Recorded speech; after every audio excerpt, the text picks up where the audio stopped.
সুখে থাকুক ভাইটি আমার, এই কামনা জানাই। ভাইকে দিলাম ফোঁটা, ভাইকে দিলাম ফোঁটা।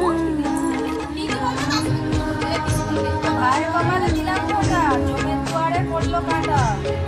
যমুনাদার জমি ফোঁটা, আমি যে আমার ভাইকে ফোঁটা। আর কথা 3 বার বলতে হবে। ভাইয়ের কপালে দিলাম ফোঁটা, আর কিছু না চাই। আমার ভাগের সুখ যেন পাই আমার প্রিয় ভাই। ভাইয়েরই মঙ্গল কামনায় জমির দুয়ারে দিই কাঁটা। সুখে থাকুক ভাইটি আমার, এই কামনা জানাই। ভাইকে